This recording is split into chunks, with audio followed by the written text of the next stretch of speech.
From Hollywood, California, the Lux Radio Theater presents Spencer Tracy and Fay Ray in the Sinclair Lewis drama, Arrowsmith.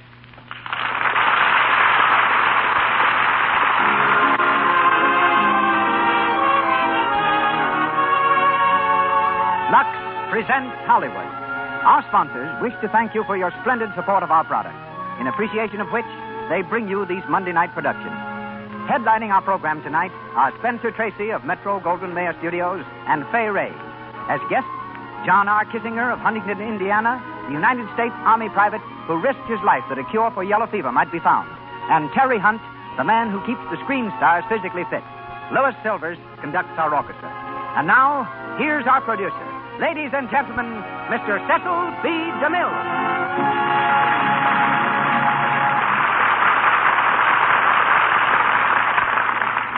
Greetings from Hollywood, ladies and gentlemen.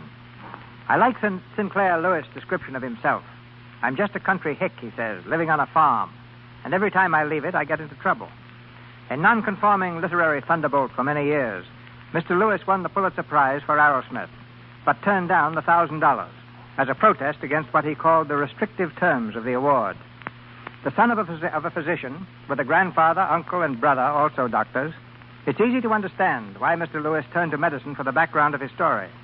Before writing Arrowsmith, he spent many months in a New York medical center doing research. There he met the famous biographer of medicine, Dr. Paul de Kruif, and with him traveled through the West Indies on a tireless search for color and material. Tonight's presentation is based on the magnificent screenplay and stars Spencer Tracy in the title role. Mr. Tracy commands an unquestioned position as one of the finest actors ever seen in motion pictures. For his appearance here, we thank Metro Goldwyn Mayer Studios, who next present him opposite Joan Crawford in Mannequin. I'm also delighted to present, in the part of Leora, a girl with one of the most enviable records of hit performances in Hollywood. Beautiful, talented, unspoiled, Miss Fay Ray. Helen Wood is heard as Joyce, Frank Riker as Dr. Gottlieb, and John Quallen of the original cast as Novak. And now the curtain vanishes, and the Lux Radio Theater brings you Arrowsmith, starring Spencer Tracy and Fay Ray.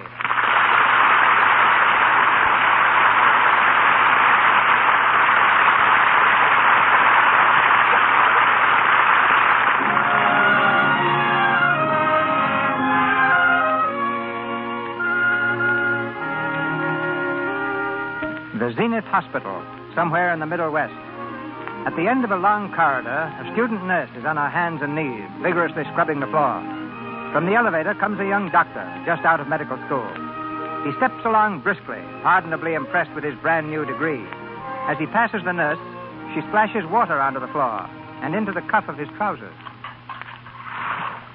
Hey, Oh, I'm sorry. why don't you look where you're slopping that water? You got me soaking wet. Well, I didn't mean to. Never mind now. I want to find Ward D. Can you direct me? I could, yes. Well, if it isn't interrupting your work. This isn't my work. Nurses aren't supposed to scrub floors. The superintendent caught me smoking a cigarette. You go back for Ward D, turn right, and then left. I've been informed that the first duty of a nurse is to stand when a doctor speaks to her. Oh, gee, I've been getting fresh again. Oh, I didn't know you were a doctor. It may interest you to know that I'm assistant to Dr. Gottlieb at the university, and that I'm on my way to Ward D to take a strain of a very dangerous microbe. And after I've done what I came to do, I'm going to report you. Look out for the pail. You shouldn't go around kicking over pails. Now you are wet. What's your name, please? What's yours? Arrowsmith. Say, you know, you're not reporting me. Oh, gee, there I go again. Well, scrubbing floors just makes me rebellious, and being rebellious naturally makes me fresh, and there you are. I'm sorry, really. My name's Leora Tozer. It's a silly name, isn't it? What's wrong with it? I kind of like it. Oh, do you? Well, thanks. When can you get away for dinner? With you? I've decided to overlook reporting you. How about tonight? Well, Why not? I don't mind. What time? Miss Tozer. She's at the head nurse. You will telephone me the patient's temperature every hour, and I'll look in again at 7. At 7. You understand me? Yes, doctor, at 7.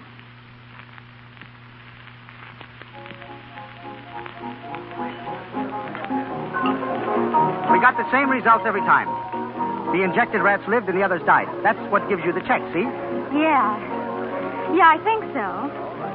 You're really interested in research, aren't you? Oh, it's the only branch of medicine. You get to feel that when you work with Gottlieb. prevention of disease. Tracking down the microbe and finding out what'll wipe it out. It's worth 10 pounds a cure. Yes. I wish I understood more about it. I guess I was a little too technical before. I'm sorry. Oh, no, I liked it. You made me feel intelligent. Well, at that, I guess you've got to get used to hearing my ideas. Am I going to hear lots of them? You're going to marry me. Well, you don't tell me. Oh, yes, I do. Well, now, you know, I shouldn't wonder if you're right. Of course, it's pretty early in the game to be dead sure, but I shouldn't wonder. I guess you're pretty self-centered and pig-headed, but I liked you so much I'd be a fool to pass you up, wouldn't I? I wasn't being funny. I didn't think you were. I meant what I said. I hope you did. Because I wasn't being funny either.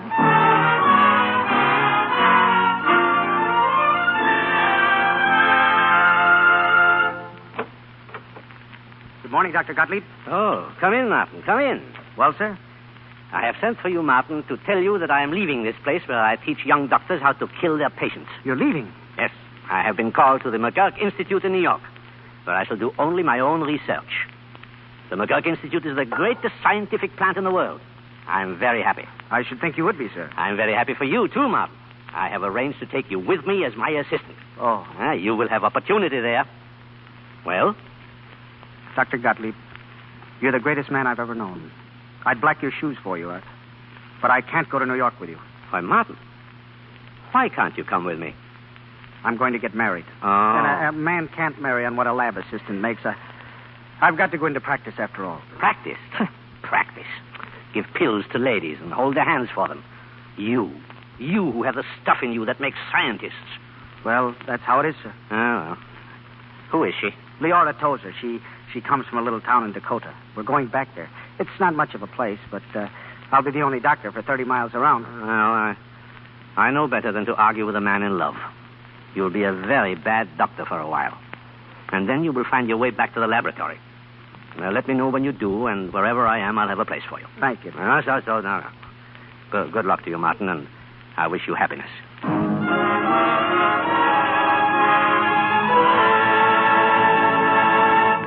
Martin, come in here. What is it, honey? Look what I found in the attic. Pa's old Prince Albert coat. Hey, you don't expect me to be married in that, do you? I certainly do. And you can wear it when you make your calls. Oh, but Lee, darling, I'm a country doctor. Of course you're a country doctor. But you're the biggest man around here. You've got to listen to folks' troubles and help them out. You've got to mend their bones and settle their domestic problems and pull their teeth all in one day. You've got to see that the milk's pure and the meat's fresh and the backyards are kept tidy. That's what being a country doctor means, Martin. Oh, Dr. Arrowsmith, I'll be so proud to be your wife. 366 human souls in this town, all depending on me to keep them fit.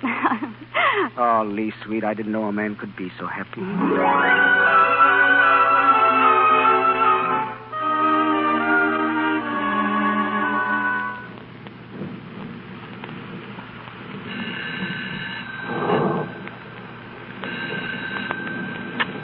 Hello? No, the doctor isn't in. Oh. Yes. Yes, I'll tell him. Good night. Is that you, Martin? Oh, Martin, you're drenched. Come in. Here, let me take your coat. It's all right. How's the little Weller girl? Is she better? She died an hour ago. Oh, Martin. Gottlieb was right, I guess. I am a rotten doctor. You mustn't say that, Martin. You did your best. You did everything you knew. Oh, but I didn't know enough. That was it. It's happened before. It'll happen again. Please, darling, don't talk like that. I should have operated tonight. Any other man would have operated, but I didn't. I waited too long. They won't blame you for it. No, that's the trouble. They don't blame me. They just sit and stare at me and wonder why their baby should die with me there. Why their baby should die in my arms. I'm not God. I can't work miracles. Martin, listen to me. You've done well here, darling. You mustn't let one case discourage you. Try to remember the others, the people you've helped, because they remember. And they love you, Martin. I'm not discouraged, Lee. I guess I've just stagnated, that's all. I've been doing the same thing day in and day out for 3 years. Stitching cuts and setting bones and prescribing for croups and colds. It's got me, that's all. Martin, it's my fault, isn't it? What are you talking about? I never should have asked you to come here. I should have let you go on with your research. That's what you wanted, wasn't darling, it? don't be silly. I've tied you down. Come here, come here. You're all I want, Lee, darling. You're all I want. Regardless of anything else. I'll get it. Oh, hello, Novak. Come on in. Thanks. I want to speak to you, Doc, if you got a few minutes. Sure. Evening, Mrs. Arrowsmith. How are you, Mr. Novak? How's your wife been these days? Her? Oh, she's fine. The doc fixed her up good. What's on your mind, Novak? Well, it's my cows, Doc. Your cows? Yeah, they're sick. Last 2-3 weeks, I lose 12 cows. All my cattle sick. Well, look, Novak, I'm not a vet. I know, but you smart feller, Doc. But I don't know anything about cattle. What are you doing for them now? Well, the state veterinarian, he come. He give him what he calls serum, but he's no good. The poor cows, they used die quicker. What does he say it is? He call it black leg fever, but it don't do no good to call it by a name. All I know is pretty soon it's time to settle some cattle to pay mortgage on my house. And pretty soon I got no cattle left to sell. That's why I come to you, Doc. But Novak... Please, Doc, you come. Please, All right. I'll be over at your place in the morning. Oh, thanks, Doc. You help him all right. You fix him. I know that. Good night. Good night. Good night, Mr. Novak. Cattle. Well, that's a new one, isn't it? Still, it might be something I could... What did he say it was? Black leg fever, I think. Black leg fever. I wonder if they've isolated the germ.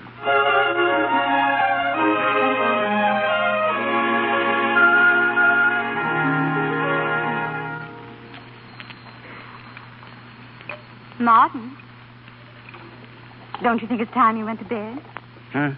You've been working with this serum stuff all day. Research, honey. Turn off that boiling water, will you? Your research has made an awful mess out of my kitchen. It's my laboratory now. Gottlieb used to say that any man who really wants to find out things can make a lab out of toothpicks and a piece of string. I use pots and pans. Yes, Mrs. Bull just phoned. She says her back is worse again. Tell her to go out and hoe potatoes. Martin. I'm busy.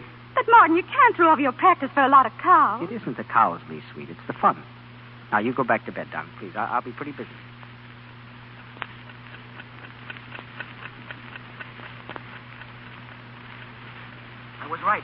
I was right, Lee. Look at this. Yes, Martin. That vet serum wasn't any good. Yes, Martin. We'll try mine in the morning. Yes. I'll take it over to Henry Novak's and shoot it into half his cattle. Yes, If Martin. they live and the other half dies, we'll know we've got something. Yes, Martin. What's the matter? Are you tired? Yes, Martin. Poor Lee.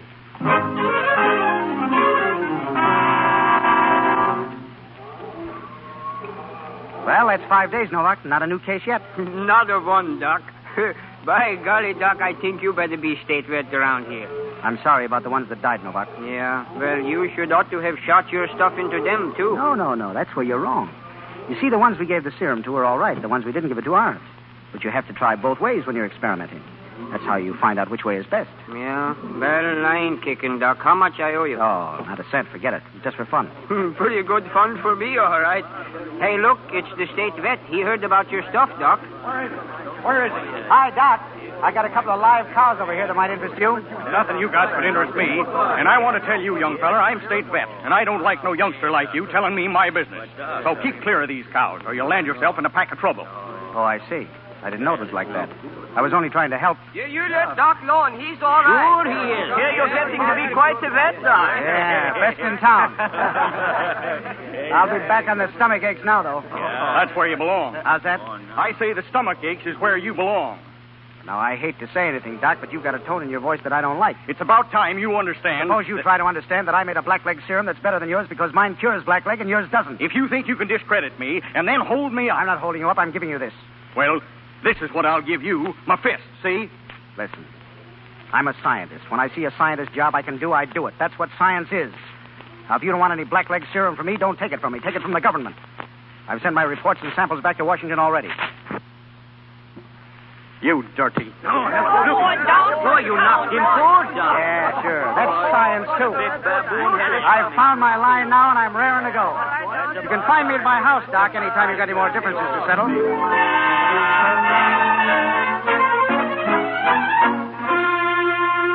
Quick, Martin, open it up. I'm so excited. You've never had a letter from New York before. It's from the McGurk Institute. Listen. We have been watching your work on blackleg fever. May we offer our congratulations. Dr. Gottlieb has recommended you for a position in our experimental laboratory. Good old Gottlieb. May we hear from you soon. Yours truly, Dr. A. DeWitt Tubbs, Director. What do you think of that? Martin, you're going to accept it? Why, of course we're going to accept it. But it means giving up everything. Just on a Oh, chance. but Lee, darling, it's the chance we've been waiting for. We've got to take it. Of course, if you want to. I'm going to love New York, darling.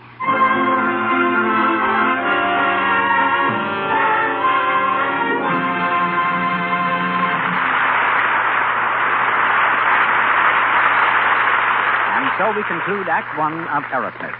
Before Spencer Tracy and Fay Ray go on with Act Two, we go backstage in Hollywood for a moment to a projection room at one of our famous studios, where a director, his secretary, and an agent are watching a screen.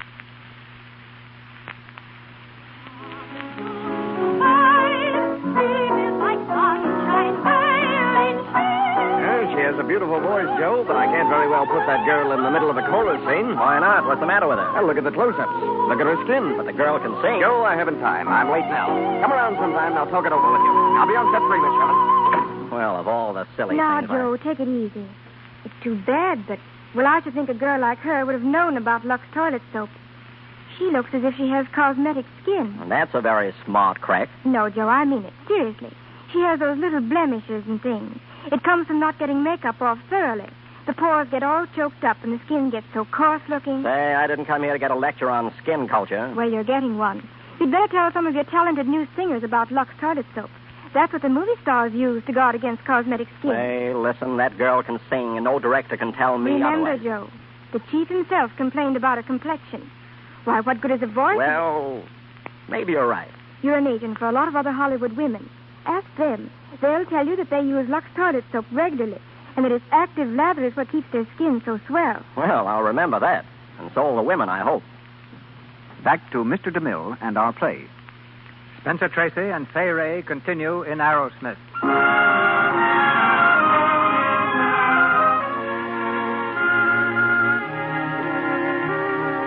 With a keen anticipation of glory still to come, Arrowsmith turns eagerly to his first love, the research laboratory.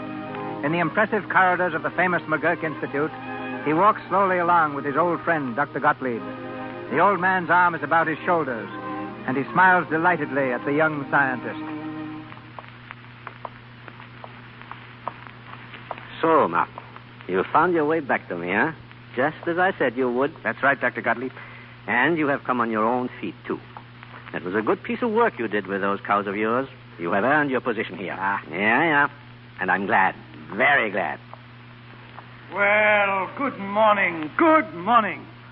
Dr. Arrowsmith, I presume. Yeah. Arrowsmith, this is Dr. Tubbs, our director. Oh, how do you do, sir? How do you do? Allow me to welcome you, Doctor. It's always a pleasure No, not now. Please, Dr. Tubbs. For the moment, you leave my prodigal son to me, huh? I want to show him his laboratory. Oh, well, of course. Good day, Arrowsmith. Good day, Dr. Tubbs. Here. Come in, Martin. Well, this is your laboratory. Say, You like it, huh? like it. This will be better than giving pills, eh, Martin? Dr. Gottlieb, do you really think I know enough to work here? I mean, I want to succeed, but... Succeed? Yeah. I know that word. It is a word little schoolboys use. Now, let us be clear, Martin. You will do your own work here and have nobody but yourself to satisfy. You will learn to work twice as hard as you can, and then when you get stuck, well, I have a fine collection of detective stories in my office. Oh, come in, Terry. Tubbs is looking for Dr. Gottlieb. Oh, he's mad at me again, eh? Arrowsmith, this is Terry Wickett. He is a roughneck, but a good scientist. You'll like him. How are you, Arrowsmith? How are you? Well, see you later, Martin. And now I go and smooth the feathers of our ruffled director. You brand new, Arrowsmith? That's right. Well, what do you think of dear old McGurk? Well, frankly, I'm very impressed. Yeah, I was, too. This place was built to impress people. Wait till they start giving receptions for society. You'll love it. You don't, evidently. I'm a scientist, not a teacup juggler. But I got my lab and a chance to work by myself. I can put up with almost anything if I got that. So can I. You'll be all right, then. Keep plugging, that's all. And don't let Tubbs poke his nose in too much. Well, let me know if I can help you, will you? Sure, thanks. See you around.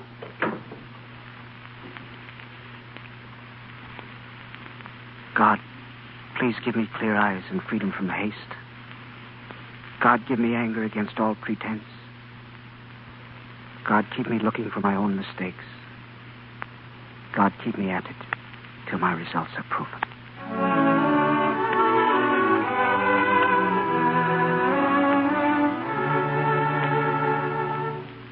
Martin? Martin, what are you doing? Oh, nothing much. I was just thinking. Are you ready for dinner yet? Are you ready for dinner? Martin, what's the matter with you? For weeks you've done nothing but sit around and stare at things. It just scares me to death to see you this way. You won't be scared much longer, Lee. What do you mean? I've made up my mind to chuck it before they fire me. I've been at McGurk 2 years, and I haven't accomplished a thing. I'm worse at science than I was at doctoring. You mustn't say such things, Martin. It's going to be all right. I know it is. Why, for all you know, you may be plumb on the threshold of a great discovery this very minute. I got a kind of feeling that you are. Don't look at me like that. I have. And you'll feel much better after you've eaten your dinner. I bought a wonderful fish this afternoon. I'm not hungry, Lee. Neither am I. I guess I'll go out for a walk. I'll come along. In this snow? Oh, I love snow. We'll hike across the park. It'll be like the Canadian Northwest tonight, Martin.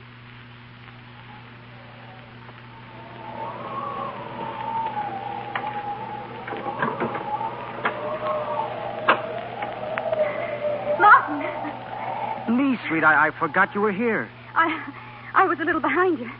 You were walking kind of fast.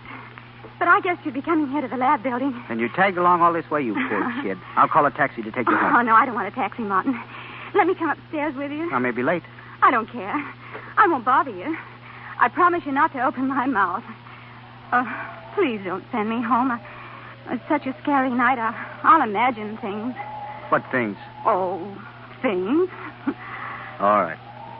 Come along.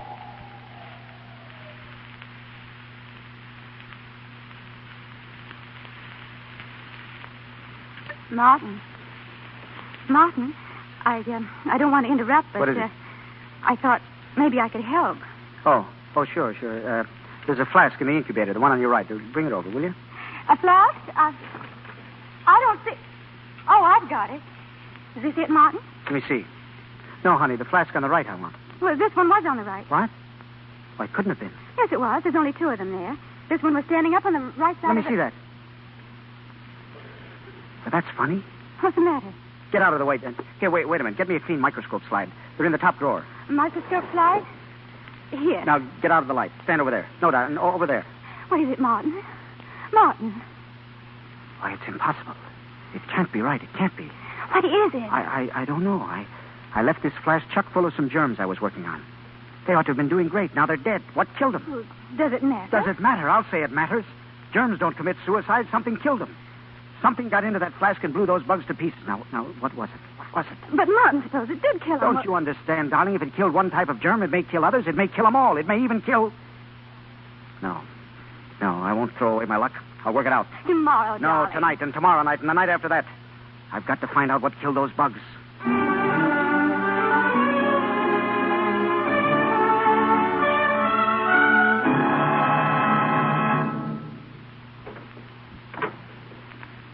Hello? Martin, what do you mean by getting up so early? I got to get back to work. Gottlieb's checking my results this morning. I think we've got something, honey, something big. We're calling the stuff bacteriophage. Did I tell you? You haven't been to sleep for a week. Just look at What's you. the matter with me? I shaved. I won't have any more of this. Do you hear me? I'm not going to stick around here and watch you kill yourself. I'll walk out on you. I mean it. Come here. Come here. You mustn't ever say that, no matter how mad you get, Lee. I love you. I know I'm neglecting you, but when this is over, I'll take time off every day, and we'll go to the movies, and we'll have friends in, and I'll send you flowers every morning. I'll even learn to play bridge. Stand by me, Lee. Oh, darling. Got any coffee? Sit down. There's the paper if you want it. That's the girl. You certainly have a sneaky little way of getting around me, Martin Arrowsmith. As if I wanted flowers every morning. All I want is to make you take care of yourself. You're a rotten husband. Do you know that? Martin. Did you see this? What? This thing in the paper. Listen to it. Greatest medical discovery of modern times. Young scientist wipes out disease with bacteriophage. Director Tubbs of McGurk Institute interviewed by press. Why, that's wonderful. Wonderful. Look, there's your name. He's giving you full credit. He's made a fake out of me. That's what he's done. By that cheap publicity hound, he can't do this to me. Martin, where are you going? I'm going to see Tubbs. Wait, I'm going with you.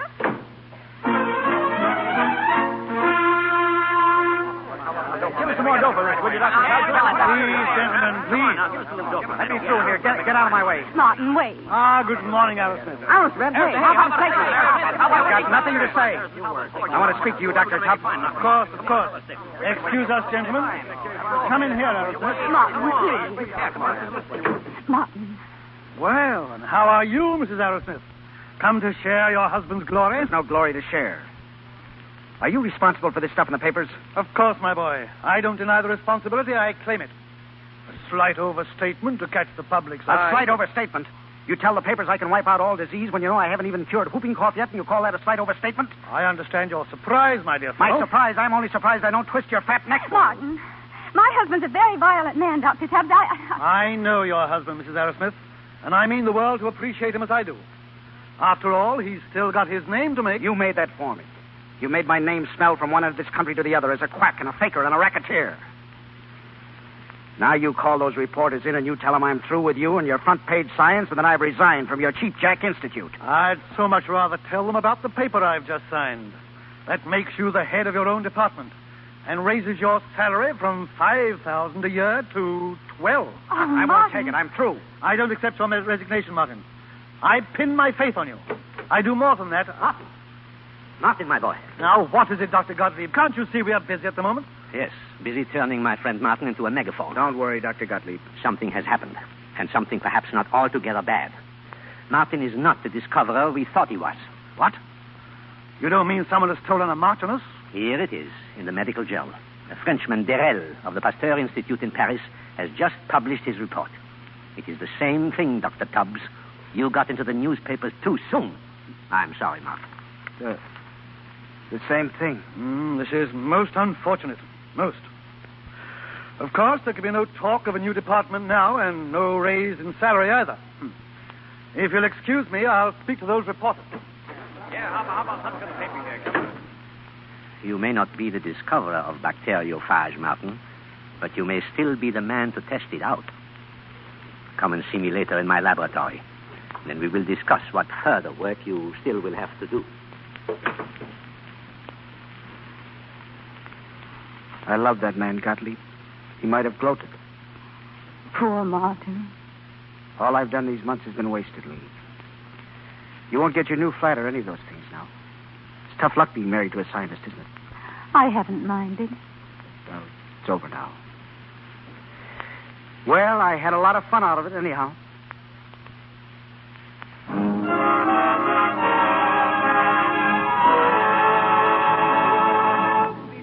Gentlemen, what I say is true. There is bubonic plague in the West Indies. Bubonic plague? Well, you should know, Dr. Sandelius. Yeah, I do know. Already I have spoken to Dr. Tubbs about it. He is anxious for the Institute to send a representative there. He would be if there's any publicity in it. Now, please, Terry, just one moment. What do you think, Arrowsmith? Well, it might be a good chance to test out the bacteriophage. Yeah.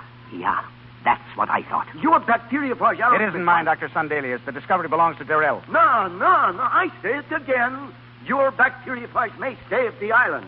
That is why you must go there, to the West Indies. But I don't know anything about bubonic plague. What I know, I teach you. Get me plague germs. Get me rats. Get me rat fleas. Yeah, fleas. Little yumpy fleas. And I show you what I have learned in China and in India. Yeah, I show you. Then I go with you.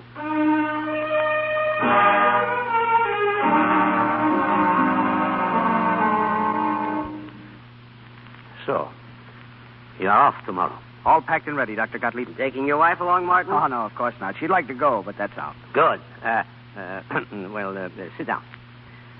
I have called you in here to give you your final instructions, Martin. Yes, sir? Can you be trusted, Martin, to perform a little experiment where you are going? Can you be trusted not to let anything, even your good, kind heart, spoil it? What is the experiment? You agree that it will be of value in future epidemics to know what this stuff of yours is worth? Well, yes, of course. Now, if you could give your injections only to half your patients and sternly deprive the other half of them, then you would know. I certainly would, but... That is the experiment we mean. Oh, I couldn't do that, Dr. Gottlieb. Why couldn't you? Sit by and watch half my patients die, it wouldn't be human. So you're just a country doctor after all. Country doctor, nothing, but I've got some pity in me. They'll be dying down there. They'll be dying and begging me for help. Sure they will. So many men are kind and neighborly, and so few men ever add to human knowledge. You have the chance now, Martin. But Gottlieb... I'm an old man, Martin. I've been an honest scientist all my days, but I count on you to carry on my torch after me. Are you going to fail me? Are you, Martin? No. I won't fail. I'll do my best, Gottlieb.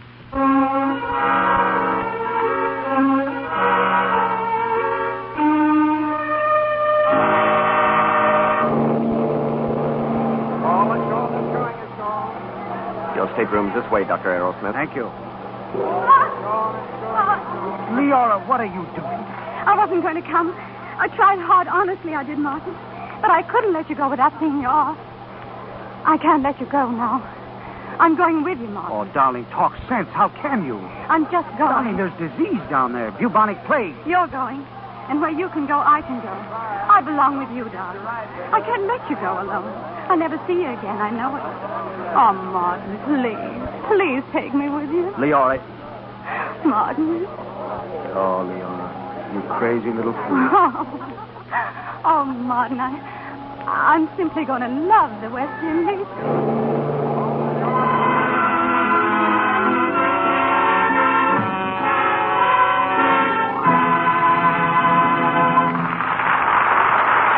We pause for station identification. This is the Columbia Broadcasting System.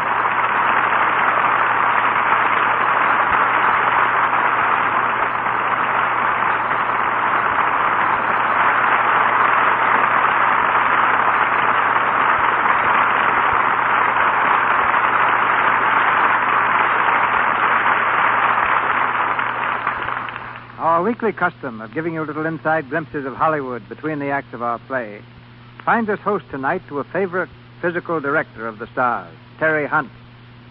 Now presiding over the gymnasium at United Artists Studio, Terry for 12 years has been keeping the stars in glowing condition. His subjects have included Marlene Dietrich, Mary Pickford, Clark Gable, Jeanette MacDonald, Norma Shearer, and Paul Muni. Gary Cooper and Frederick March take orders from him daily. People are always interested in superlatives, Terry. So from your observation, who physically is the most perfect among the women stars? That's a little too tough to answer, Mr. DeMille. But I can name certain stars who, in my opinion, have at least one feature which you could call perfect. Just put them all together and you've got something. You mean a composite picture? Made up of what? From whom? Well, I'd say this mythical girl would have the carriage of Norma Shearer, the face of Virginia Bruce or Joan Bennett, the eyes of Claudette Colbert, and the shoulders of Fay Ray. She'd have the figure of Ginger Rogers, the neckline of Merle Oberon, and the torso of Jean Parker or Carol Lombard. She'd also have the legs of Marlene Dietrich and the hands of Dorothy L'Amour. Now, the odd part about all this is that most of the beautiful features I've mentioned can be developed. A woman who pays attention to her diet, who exercises regularly, gets enough rest, and who otherwise takes care of her appearance can be just as attractive as the women on the screen. And what's your particular prescription for exercising? Based on my work with the stars, I have found that posture and reducing exercises bring the best results for women. I prefer the twisting, rolling, and stretching routines, and, provided the subject has a strong heart, jumping rope. For years, I've advocated extreme cleanliness of the skin, and the most healthful and enjoyable way of obtaining it is to take a shower with plenty of soap. Not just a hot or a cold shower, but both. I've used many soaps to find the best, and I'm glad to say that Lux Toilet Soap is not only my choice, but that of the stars as well. The kind of shower I've suggested, with a heavy, rich lather of Lux soap, will not only thoroughly clean your skin, but will aid in preventing you from getting stiff. Now, Frederick March tells me that every morning before reporting to the set of The Buccaneer, you come to his home and put him through his setting-up exercises. My thanks for keeping him as fit as Lafitte, the pirate whose part he plays.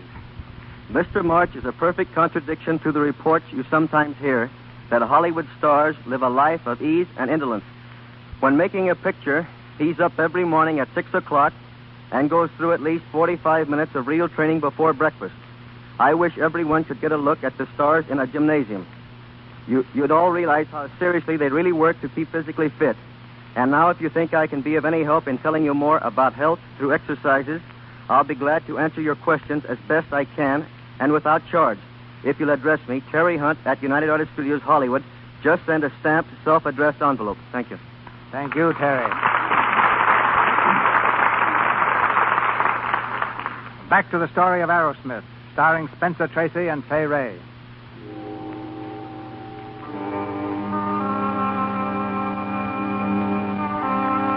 The town of Blackwater in the West Indian tropics. In a tiny bamboo hut on the edge of the town, Leora waits alone for Arrowsmith to return. From outside is heard the dismal wailing of the natives, praying vainly for release from the plague. Suddenly the door is flung open, and Arrowsmith enters.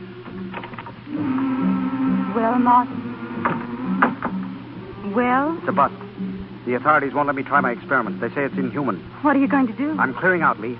Get my stuff packed, will you? But where are you going? There's a tiny island about 20 miles across the bay, the island of Carib.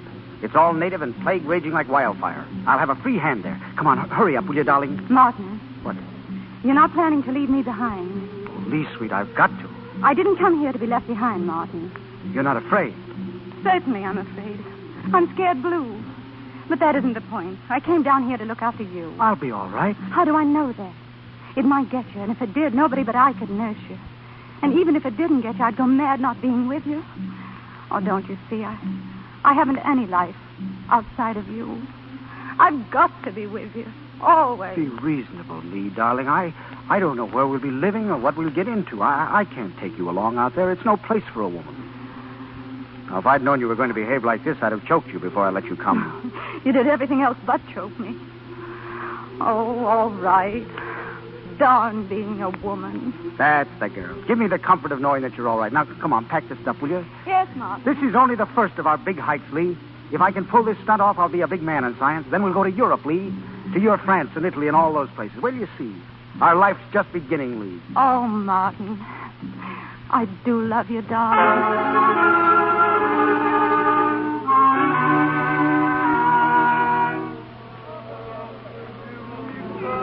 2 lines there. Keep them in 2 lines, Sandelius. 2 lines. 2 lines. Ah, what a place this is, Martin. They don't even understand what I'm talking about. We've got to make them understand. We'll inject the phage in the line on the right. You keep swabbing their arms and passing them up to me. The line on the left does without the injection. Poor beggar. Now, there's no time for sentiment. Come on. Number 1. 1. 2. Wait a minute. 2. 3. 3. 4. Stay in line. Stay in line.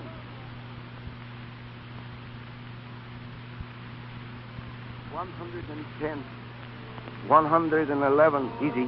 110, Sandelius. 111. Keep them coming, man. 112. 100 and...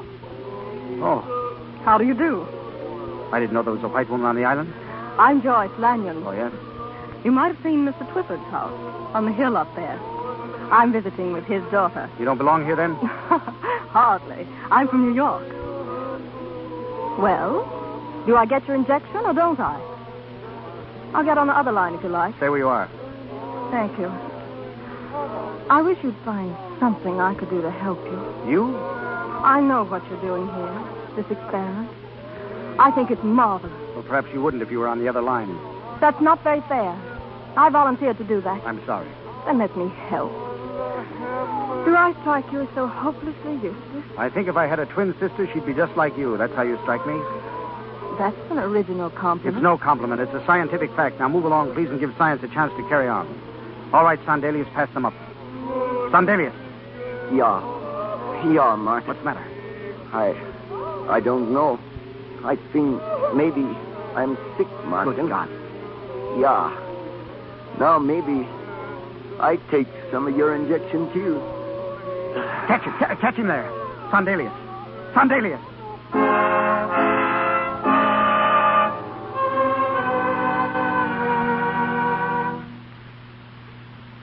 I think it was his whole life. He used to troop all over the country lecturing on the heroes of health. Poor Sandelius.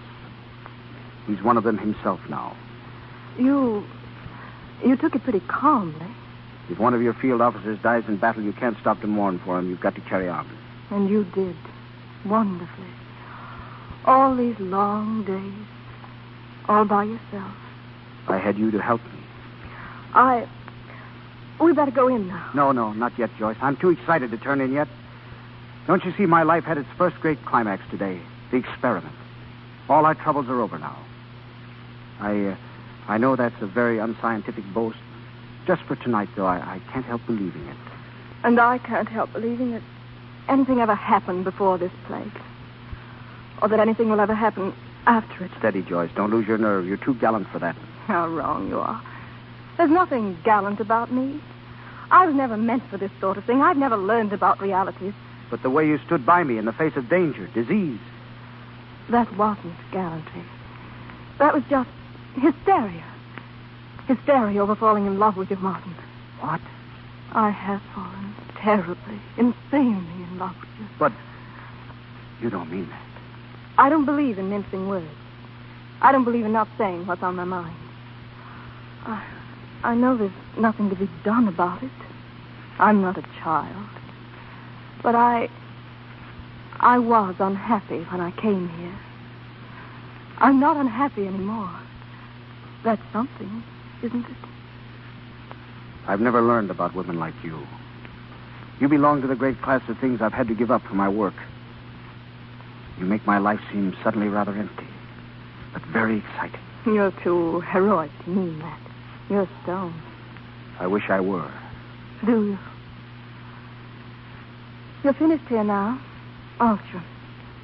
You'll be leaving soon. I should, of course, but it might be a good idea to stick around for a while. See how the experiment turns out. How long would that take, Martin? I'm not sure. 10 days, perhaps. 10 days. I'm glad, Martin. I think I...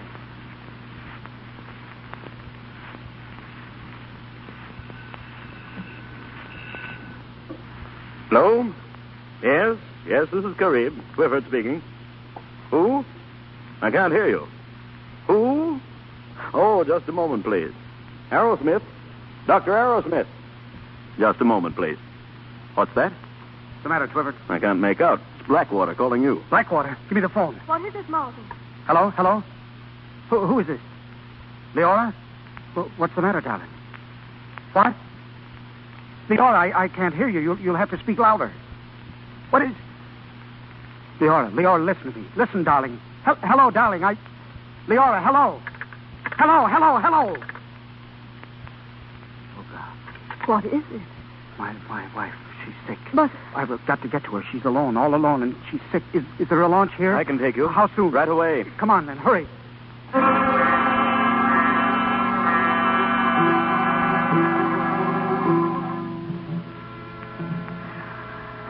Hello? I'm trying to call Kareem again. Can't you call it for me? Hello? Operator. They must answer. They must. Oh, please.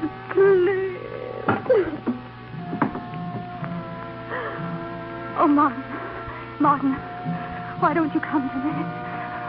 I tried not to cry, but I'm afraid, Martin. I don't want to die alone. You will come. I know you will. Oh, but hurry. Please hurry, Martin. Help me. Oh, Martin. Where are you? Where are you, Martin? Leora. Oh, God. Leora, look at me.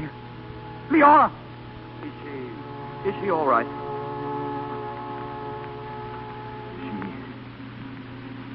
She's dead. Well, hadn't we better pick her up? Yes. I'll help you. No. No, I'd rather do it alone. You see? She hardly weighs anything. Oh, Lee, darling, I loved you. You knew that, didn't you? You knew I couldn't have loved anyone else. Didn't you know that, Lee? But now you're gone. This thing I've been fighting has killed you, too. But it won't kill any more, Lee, darling. I promise you that. It won't kill any more. I'll shoot them all full of serum, all of them. I can save them all. I can save everyone. Everyone except you, my darling. Lee.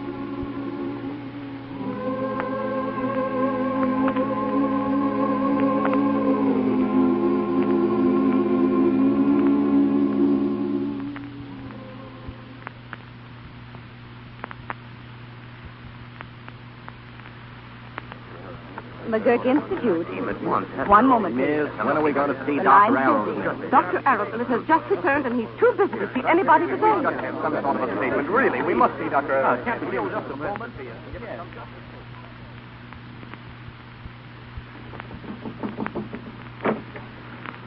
Hello, Martin. Oh, hello, Terry. Thought I'd find you in the lab. We heard about your wife. Sorry, fellow. Thanks, Terry. Well, how'd they go down there? Pretty bad. I bungled it, Terry. I was afraid you had. Stubbs doesn't seem to think so. Well, he wouldn't know. I lost my head, gave everybody the serum. I wonder what Gottlieb will say. Nothing. He gave me everything I knew. He gave me my chance, and I failed him. Whatever I accomplished down there, I failed him. I didn't add to knowledge. I did the humane thing. I lost sight of science. I hope he throws me out. He won't, Martin.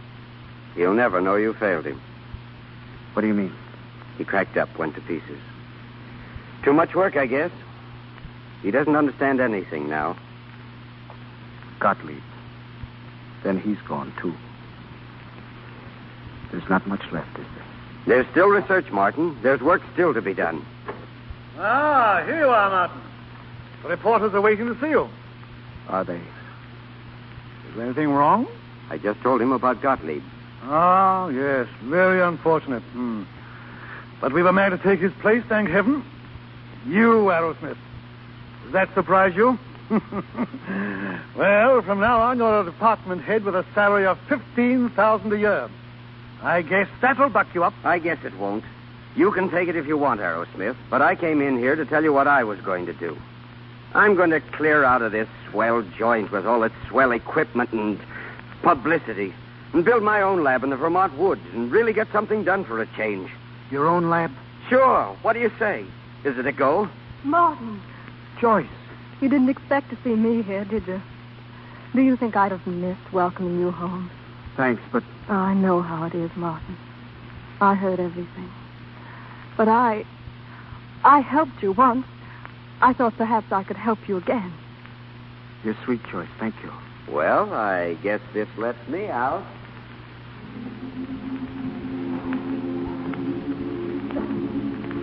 Wait. Joyce, I'm sorry I can't accept your offer. No, yours either, Tubbs. You can keep your department head. You can keep your glory. And you can see those reporters yourself. Tell them I'm not what they think I am. See, I'm a bust, a failure, a washout. But I'm not licked yet. I'll do something for science if it kills me, but I can't do it here. Gottlieb said a man could build a lab from a bottle and a piece of string, and that's what I'm going to do. Come on, Terry. I'm going with you. Lee and I, we're both going with you.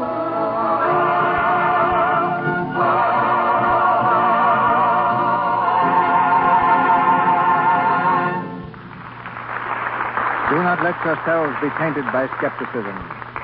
Live in the serene peace of laboratories. Say to yourselves first, what have I done for my instruction? What have I done for my country? Until the time comes when you may have the immense happiness of thinking that you have contributed in some way to the progress and good of humanity. With these words of Louis Pasteur, we ring down the curtain on Arrowsmith.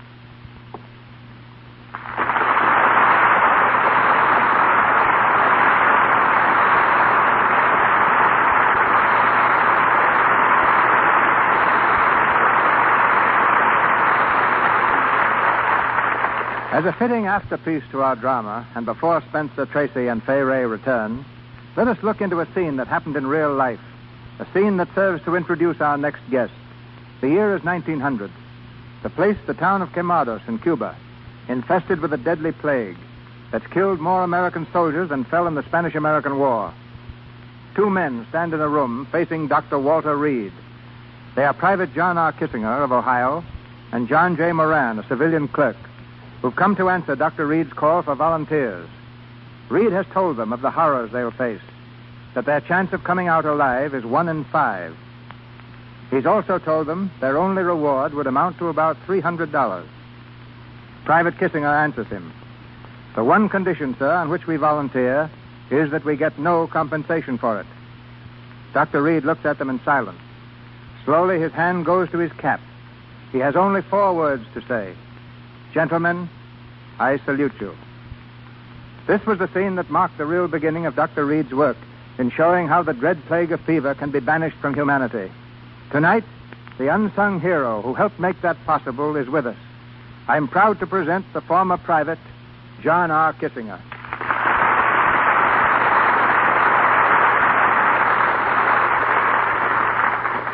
Like the Dr. Arrowsmith of our play, Walter Reed was faced with the terrible truth that any successful experiment would have to be made on human beings. Why couldn't he have used animals, Mr. Kissinger? Because all animals are immune to yellow fever. They discovered this about the same time that Dr. Fenley brought out the theory that yellow fever was carried by mosquitoes, yellowjack. Yes, up until then it was thought that the yellow fever was contagious, that you'd catch it merely through contact with its victims. And the only way Dr. Reed could prove that this was false was to take the mosquito, let them bite normal human beings, and watch the result. And just what happened to you, Mr. Kissinger? Well, Dr. Reed's associate came into my room with 5 mosquitoes, specially selected. 2 of them had bitten men who had recently died. They applied them to me, and I was bitten 3 times. 5 days later, I had yellow fever. And it was the result of that experiment on you that convinced Dr. Reed he was on the right track at last? I guess that's right. Others went through same experiment later on. Some died and some lived.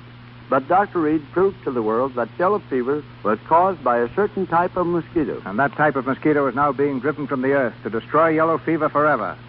But tell me truthfully, just before those mosquitoes laden with yellow death bit you, weren't you tempted to change your mind about being a volunteer? I had seen my comrades die from it, Mr. DeMille, and I knew exactly what I was in for.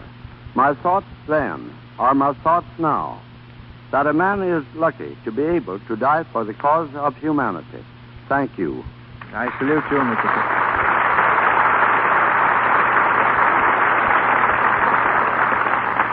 Ladies and gentlemen, Spencer Tracy and Fay Ray. My thanks to you, Mr. DeMille, and to the sponsors of this program for their wonderful complexion care, Lux Toilet Soap. Like most actresses, I've used it constantly for many years because, in my opinion, there's nothing better for keeping the skin smooth and fresh and clear. And, Spencer, I want to tell you what a pleasure it was playing opposite you tonight. You know, it would seem that you're the favorite doctor of the Lux Radio Theater. Each time you've been here, you've played an MD. Well, there's no profession I respect more, Faye, and none that has more real drama. You know, what a lot of us seem to overlook is the fact that the work made famous by men like Pasteur and Reed, by William Harvey and Jenner and Perret, still goes on in laboratories all over the world. Look what's happened in the last few years. Pernicious anemia has been beaten by 2 young doctors who found a wonderful remedy in liver. And out of the dirt and filth of sewers, mind you, has been found a bacteriophage that has revolutionized the treatment of staphylococcal infections.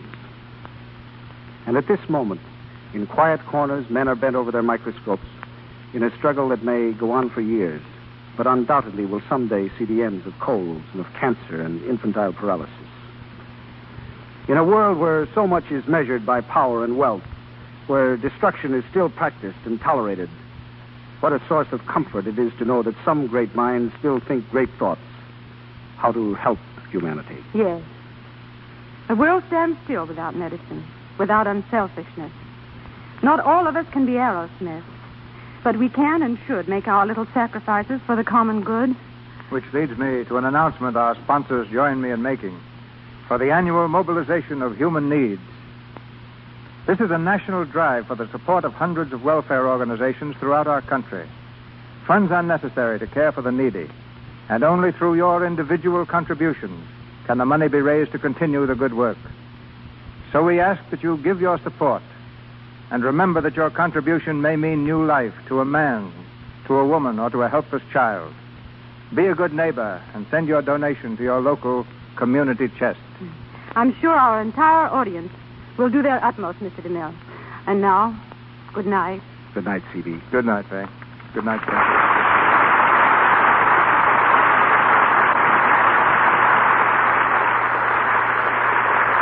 Melodrama comes to our microphone next Monday night.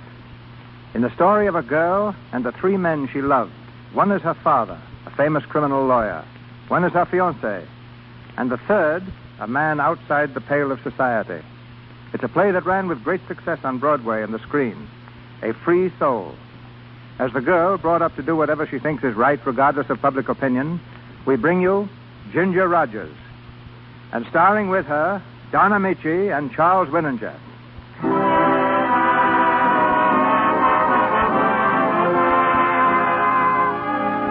Our sponsors, the makers of Lux Toilet Soap, join me in inviting you to be with us again next Monday night when the Lux Radio Theater presents Ginger Rogers, Charles Winninger, and Donna Michi in A Free Soul. This is Cecil B. DeMille saying good night to you from Hollywood.